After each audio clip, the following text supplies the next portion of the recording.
Do you ever meet someone for the first time and immediately think, that person is going to take this town by storm? Well, that's how I felt when I met our next guest, and he's done exactly that. Matthew Christian Davis is one of the top executives at Global Village Publishing. It's an international company with offices around the world, and it's become famous for its big black book Best Of series. These are large books that list the best of the best in industry, culture, and politics in some of the biggest cities in the world. When the company set its sights on Washington for the first U.S. publication, Matthew came to town, and boy did he ever. He quickly got to know the best and the brightest across the board, and this year unveiled GVP's latest volume, Best of DC. Matthew Christian Davis, thanks for joining us. Thank you for having me on the show. It's a pleasure to be here. So you told me you were going to make this book. You showed me the prototypes from the other cities. I thought, wow, what an undertaking. And here it is. And I have to say, it is an impressive feat. It is not only gorgeous, gorgeous photography, but it is full of the best of. But we're not talking the best of pizza. We're talking the best of industry leaders. How did you decide who gets in this book? Process of elimination.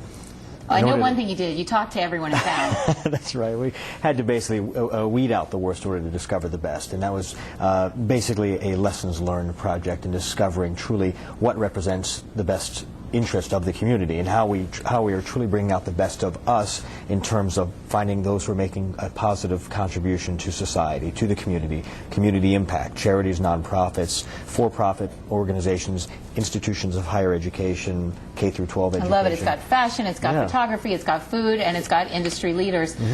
Who's your intended audience with this book? Where are you placing the book? Who's going to be seeing it? I'm a hard worker, but I also believe in being smart from the start. And in this particular case, what I've done is I've reached out to industry leaders of various sector-specific chapters that we've created for them. The book is itself very organic in the fact that we're allowing the control-free distribution to be given out from the participants themselves. What we do when the book comes out is we hand out a complimentary copy of the book along with an invitation as well as a thank you letter for their participation, and basically providing a bulk rate discount for the book. So if you're chosen in this book, whether you're the Four Seasons Hotel or you're one of the best of photographers in the city, you can buy in bulk and you can give to your clients. Do you also have them placed in hotels, for example, around the city, or where else? We encourage that as well through the historic hotels. I really enjoyed about looking at this book now that it's come out, and it got a big splash party at the National Press Club.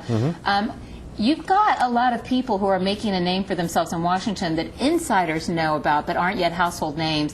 One of the companies I like, Attain, has a really interesting story. The CEO was out jogging one day and the dye got all over him, and he decided, I don't want these chemicals on my body when I'm jogging.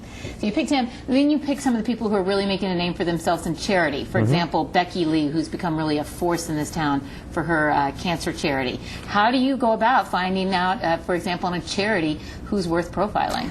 Word-of-mouth recommendations, trusted referrals. Red Peg Marketing out of Old Town Alexandria had previously worked with Jeremy and had provided an introduction saying this is a success story that you need to follow. Becky Lee presented to me from, was introduced to me from Chris Thompson, part of Citizens Helping Heroes, and the story of Becky Lee and her Becky's Fund, her having previously been on Survivor and her taking her winnings and investing in a nonprofit to promote the awareness of domestic violence was really remarkable. So I want to mention a couple of others because we're running out of time. But for example, a lawyer who's crossing purposes with fashion.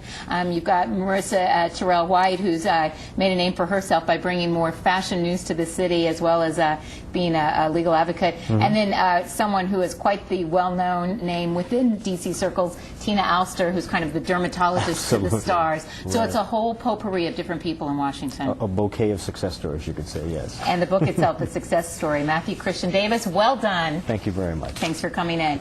We'll be right back after the break.